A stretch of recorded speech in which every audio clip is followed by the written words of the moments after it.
दोस्तों, आज की कहानी राजा भोज और गंगू तेली की है। दोस्तों, यह कहानी बड़ी शिक्षाप्रद है। मुझे पूरा विश्वास है कि आपको यह कहानी नहीं बहुत पसंद आएगी। दोस्तों, यह कहानी कर्मों के फल पर आधारित है। तो चलिए दोस्तों, कहानी को शुरू करते हैं। यदि कहानी आप लोगों को अच्छी लगे तो वीडियो को एक लाइक करके चैनल को सब्सक्राइब करने की कृपा करना।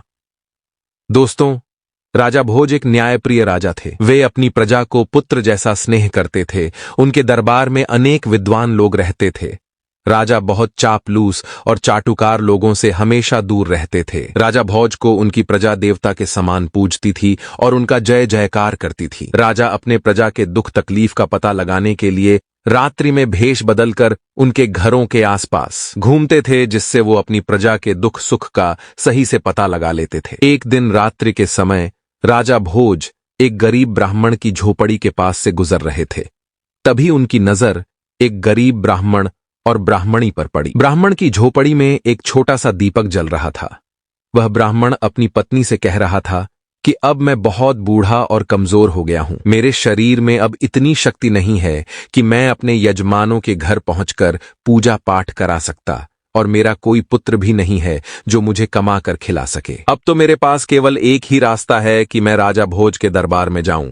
गरीब ब्राह्मणी ने कहा, ठीक है, स्वामी कहते हैं कि राजा भोज बड़े दयालु हैं, वो हमारी मदद जरूर करेंगे। दूसरे दिन सुबह होते ही वो ब्राह्मण राजा भोज के दरबार में पहुंच गया। राजा का अभिवादन करते हुए ब्राह्मण कहने लगा, महाराज, मैं 80 साल का बूढ़ा और कमजोर व्यक्ति थी। ऐसी दशा में मैं खुद कमा नहीं सकता। कहते हैं कि बुढ़ापे का सहारा पुत्र होता है, पर मेरा दुर्भाग्य है कि मेरा कोई पुत्र नहीं है। अब ऐसी स्थिति में राजन, मुझे 2 जून की रोटी भी मिलना मुश्किल है। राजा भोज ने उस ब्राह्मण की गरीबी का पता रात्रि में ही लगा लिया था, इसलिए राजा भोज ने 100 सोने और चांदी के सिक्के उस ब्राह्मण को दे दिए। ब्राह्मण के पास अब इतना धन आ चुका था कि वो अपना जीवन व्यतीत कर सकता था। ब्राह्मण खुशी खुशी घर पहुंचा और वो एक लकड़ी के संदूक में रख दिया। किंतु रात्रि में एक विचित्र घटना घटी। सुबह जब वो ब्राह्मण संदूक खोला तो सारे रुपए गायब थे। ब्राह्मण सोच में पड़ गया कि उसके घर के दरवाजे सुबह तक बंद थे। कोई व्यक्ति घर के अंदर आया भी नहीं तो रुपए कहां चले गए। वह ब्राह्मण व्याकुल होकर सुबह दूसरी बार राजा भोज के दरबार में पहुंच गया और रात का सारा हाल बताया। राजा ने उसे दूसरी बार भी 100 सोने चांदी के सिक्के दिए। ब्राह्मण बहुत खुश हुआ। अब ब्राह्मण रुपयों से अपना नया मकान बनवा सकता था, किंतु होनी को कुछ और ही मंजूर था। ब्राह्मण रात्रि को गहरी नींद में सोया था। उसने स्वप्न में देखा कि राजा भोज उससे कह रहे हैं कि ब्राह्मण देवता, राज्य पर बहुत बड़ा संकट आ गया है, इसलिए मैं वह रुपये लेने आया हूं जो मैंने सुबह तुम्हें दिए थे। ब्राह्मण ने खुशी खुशी वह रुपये राजा को लौटा दिया। जब सुबह हुई तो ब्राह्मण ने देखा आज भी संदूक से वह रुपये गायब। ब्राह्मण की कुछ समझ में नहीं आ रहा था कि स्वप्न में लौटाए गए रुपये सचमुच कैसे गायब होंगे। वह गरीब ब्राह्मण सुबह राजा भोज के दरबार में पुनः पहुंचा और रात्रि का सारा वृतांत राजा के कह दिया। राजा भोर आश्चर्य में पड़ गया। वह चकित था। राजा ने अपने कोषाध्यक्ष को आदेश दिया कि 100 सोने और चांदी के सिक्के ब्राह्मण को पुण्य दिए जाए। राजा की आज्ञा का कारण हुआ ब्राह्मण खुशी खुशी घर के। लेकिन राजा भोज में निश्चय कर लिया। वह आज रात्रि खुद ब्राह्मण कुटिया के पास पहुंचकर अपनी आंखों से देखा। रात्रि में राजा जब ब्राह्मण कुटिया के पास पहुंचा तो रात्रि के तीसरे पैर की घटना कर राजा हैरान था। राजा ने देखा कि बिल्कुल उसी की शक्ल सूरत वाला व्यक्ति ब्राह्मण की कुटिया में पहुंचकर वह रुपए वापस मांग रहा है। राजा भोज ने जब यह देखा तो राजा से रहा ना गया। राजा अपने उस हम सकल व्यक्ति के पास पहुंचकर कहने लगे कि महाशय, आप कौन है जो इस गरीब ब्राह्मण को दुखी कर रहे हैं? आप राजा नहीं हैं, राजा तो मैं हूं। आप इस तरह से क्यों इस ब्राह्मण को दुखी कर रहे हैं और मुझे बदनाम कर रहे हैं?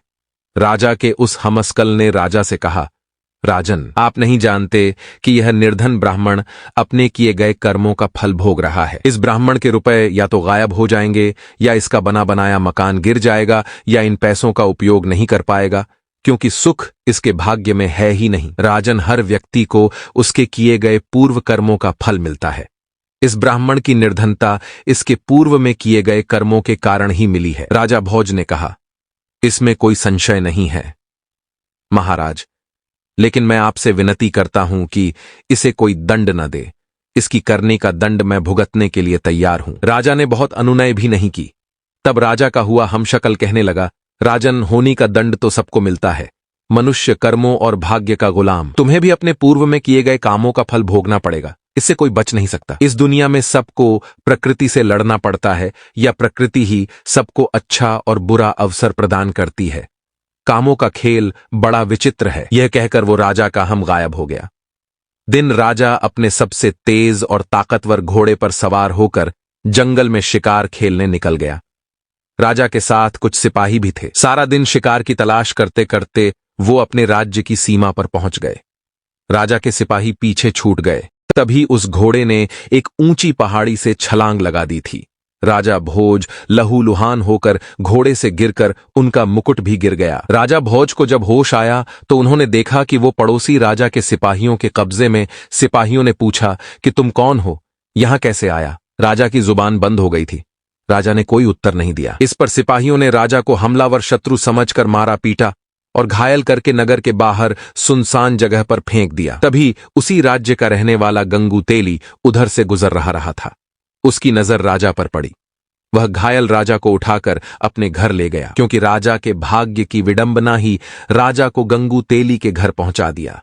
गंगू तेली ने राजा की मरहम पट्टी करके राजा को स्वस्थ कर दिया। राजा को जब होश आया तो राजा ने अपने जीवनदाता को देखा, लेकिन राजा तो बेजुबान हो चुका था। गंगू तेली राजा को देखते ही समझ गया कि वह कोई कुलीन व्यक्ति है जो भाग्य कमा रहा है, इसीलिए इसे शत्रु समझकर पीटा गया है। कुछ दिन बाद ही राजा भोज पूर्ण रूप से स्वस्थ हो गए, लेकिन राजा भोज यह जानते थे कि सत्यता जानने पर इस राज्य का राजा उन्हें शत्रु समझकर कैद में डाल देगा। इसीलिए राजा भोज चुप रहे। गंगू तेली ने राजा को फेरने का काम दिया। राजा ने उसे शहर से स्वीकार कर लिया। गंगोत्री खुद भी राजा के साथ कुल्हू का बैल बनता था, किंतु हीरा तो कोयले के बीच भी चमकता है और चिंजारी घोर अंधेरे में भी चमकती हुई दिखाई देती है। गंगू तेली ने राजा की विशाल बाहें, चौड़ी छाती, चमकता हुआ मस्तक देखकर कर अनुमान लगाया कि या उसका दास जो है वह कोई साधारण व्यक्ति नहीं है। राजा भोज को अपने जीवनदाता का कर्ज चुकाना था, इसीलिए पूर्ण स्वस्थ हो जाने पर भी राजा ने अपना भेद नहीं खोला। एक दिन राजा स्वभाववश कोई एक गीत गुनगुना रहे थे तो वहां तेल के लिए आए हुए ग्रामीणों ने राजा का गीत सुना। राजा की मधुर आवाज सबके मन को भाग गई। फिर जब राजा कोई गीत गाता तो के साथ सभी गीत का आनंद लेते थे। उस देश का राजा भी संगीत का बहुत बड़ा प्रेमी था। उसकी राजकुमारी भी संगीत की शिक्षा ले रही थी। उस राज्य के राजा के दरबार में गायकी और नृत्य हुआ करते थे और गाने वालों को उचित इनाम भी दिया जाता था। उस राज्य के राजा के दरबार में संगीत का विशाल आयोजन था। सबसे अच्छे संगीतज्ञ को चुना जाना था। किसी तरह से गंगू तेली ने अपने दास राजा भोज को तैयार किया और नियत समय पर राजा भोज अपने स्वामी गंगू तेली के साथ उस दरबार में पहुंचे। राजा भोज उस साधारण वस्त्रों में थे, लेकिन उनके शरीर से एक खोज चमक रहा था। दरबार में चारों तरफ हर्ष उल्लास था। बड़े बड़े गायकों ने अपना अपना गाना सुनाया, परंतु राजा की बेटी वसुंधरा अभी भी श्रेष्ठ गायक की तलाश में थी। अंत में कोने में बैठे हुए गंगू तेली ने राजा भोज की तरफ संगीत के लिए इशारा किया। राजा भोज ने खड़े होते ही चारों तरफ हाथ जोड़कर अभिवादन करके मंच की तरफ चल दिए। राजा भोज ने गंगुल तेली के नौकर के रूप में अपना परिचय दिया और बिरा उठाकर गाना शुरू किया। दरबार में बैठे हुए सभी लोग मंत्रमुग्ध हो गए। चारों तरफ से वाह वाह की आवाजें आने लगीं। राजकुमारी चिल्लाते हुए कहने लगी, महान गायक, श्रेष्ठ गायक। पहली बार खुली सभा में राजकुमारी को इस तरह चिल्लाना राजा और दरबारियों को बड़ा अजीब, राजकुमारी पर जैसे संगीत का जादू छा गया था। खड़ी होकर फिर चिल्लाने लगी, यही है मेरा गायक, यही है श्रेष्ठ संगीतज्ञ, यही है संगीतज्ञ। राजा को यकीन ही नहीं हो रहा था कि राजकुमारी एक साधारण आदमी को इस तरह से अपना मान लेगी। उस सभा में अपना मान लेने और विजयी व्यक्ति का मतलब राजकुमारी का जीवन साथ। राजा ने राजकुमारी से कहा कि बिना वंश जाने इस तरह तुम्हारा कहना उचित नहीं है, क्योंकि तुम कोई साधारण कन्या नहीं हो, इस राज्य की राजकुमारी हो। राजकुमारी ने कहा, पिताजी, यह कोई साधारण व्यक्ति नहीं है या कुलीन वंश का राजकुमार, आप परीक्षा करके देख ले। राजकुमारी वसुंधरा ने पूरे विश्वास के साथ उत्तर दिया, क्योंकि राजकुमारी का मन कहता था कि यह कोई साधारण व्यक्ति नहीं है। राजा सिद्धराज के दरबार में ज्ञानियों की कमी नहीं थी। वह 4 विद्वान, धर्मदेव, कर्मदेव, तपदेव और पुण्यदेव बैठे थे। राजा ने दरबारियों को संबोधित करते हुए कहा, विद्वानों, हम इस युवक का परिचय इसके गुणों से ही जाएंगे। हमारे 4 विद्वान ही उस श्रेष्ठ गायक का चुनाव करेंगे जिसे वसुंधरा पसंद कर सकेंगे। हम स्वयं इन 4 विद्वानों से उस युग के बारे में प्रश्न करेंगे। सबसे पहले सिद्धराज्य ने विद्वान धर्मदेव से प्रश्न किया कि धर्मदेव, इस आर्यव्रत में सबसे अधिक धार्मिक युवक राजकुमार कौन है? धर्मदेव ने कहा, महाराज, आप स्वयं बुद्धि के भंडार हैं, परंतु जहां तक मुझे देश प्रदेश का ज्ञान है, धारा नगरी के राजकुमार राजा भोज कोई बड़े बड़े धार्मिक कार्य किए हैं। सारी प्रजा उन्हें देवता की तरह पूजती है। राजा सिद्धराज ने अगला प्रश्न तपदेव से किया कि तपदेव, आप बताएं कि इस धरती पर आप किस युवक को तपस्वी मानते हैं? यादव देव ने कहा, महाराज, राजा भोज ही कई युद्धों में जीवन मृत्यु के बीच पहुंचकर विजयी हुए हैं। ऐसे वीर को मृत्यु भी आसानी से नहीं छू सकती। राजा सिद्धराज ने तीसरा प्रश्न क्रमदेव से किया कि आप बताएं कि इस धारा पर किस युवक के कर्म अच्छे हैं? कर्मदेव ने कहा, महाराज, जहां तक मुझे ज्ञान है, राजा भोज के कर्म बहुत अच्छे हैं। राजा सिद्धराज ने अंतिम प्रश्न पुण्यदेव से किया कि पुण्यदेव, आप बताएं ऐसा कौन सा पुण्यात्मा युवक है जो हमारी सभा में आकर हमारे सामने हमारी राजकुमारी का कर सके? महाराज, ऐसी पुण्यात्मा तो इस धरती पर राजा भोज ही है। उनके पुण्य की कहानियों अनेक। वो सबसे महान पुण्यदेव ने स्पष्ट किया। अब सारे दरबार में सन्नाटा था कि अब इस युवक का क्या होगा, पर वह युवक बिल्कुल शांत और गंभीर खड़ा था। राजा ने उसी वक्त से पूछा कि तुम अच्छे कलाकार अवश्य ही हो, परंतु हमारे सभासदों का निर्णय सुन लिया होगा। हमारी बेटी ने न जाने कैसे अचानक दरबार में ये अभद्रता क्यों कर डाली। हमारी बेटी केवल राजकुमार भोज के ही अनुकूल है। हमारे विद्वानों के अनुसार राजा भोज में 4 गुण धर्म, कर्म, तप और पुण्य मौजूद हैं। उस युवक ने कहा, नहीं महाराज, हमारी धृष्टता क्षमा करें। भोज के गुणों से भी बड़ी कोई शक्ति है जो महान व्यक्तियों को भी अपने बस में रखती है। राजा सिद्धराज चिल्लाते हुए बोले कि तुम हमारे विद्वानों का अपमान कर रहे हो क्या? धर्म, कर्म, तप और पुण्य से भी बड़ी कोई सृष्टि है कि युवक, तुमको नहीं पता हमारे विद्वानों का अनादर करने का दंड क्या है? वह युवक बोला, महाराज, दंड तो बुरे कर्मों का मिलता है, सबसे बोलने पर नहीं। सबसे बोलने पर तो इनाम मिलता है। युवक की बात सुनकर भरी सभा में ठहाके गूंज उठे। क्या मतलब है इसका?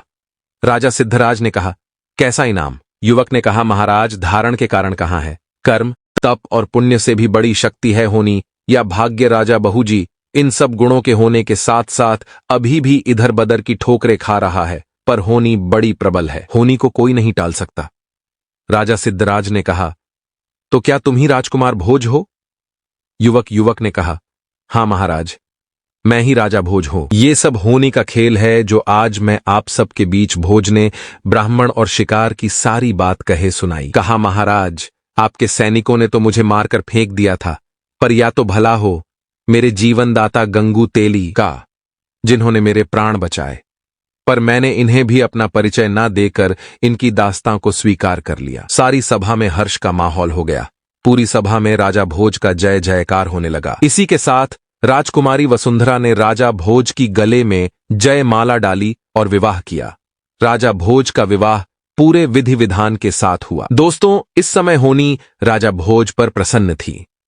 हर व्यक्ति की जुबान पर बस एक ही बात थी कि कहां राजा भोज और कहां गंगू तेली। दोस्तों, यह कहानी यदि आप लोगों को पसंद आई हो तो वीडियो को एक लाइक करके चैनल को सब्सक्राइब कर लेना, क्योंकि हमारे चैनल पर आपको इसी तरह के ज्ञानवर्धक वीडियो देखने को मिलेंगे। हर वीडियो में कोई न कोई एक अच्छा संदेश छिपा होता है जो आपके जीवन में बहुत ही काम आने वाला होता है। दोस्तों, इसलिए चैनल को सब्सक्राइब करने की जरूर कृपा करना। जय श्री कृष्णा, राधे राधे।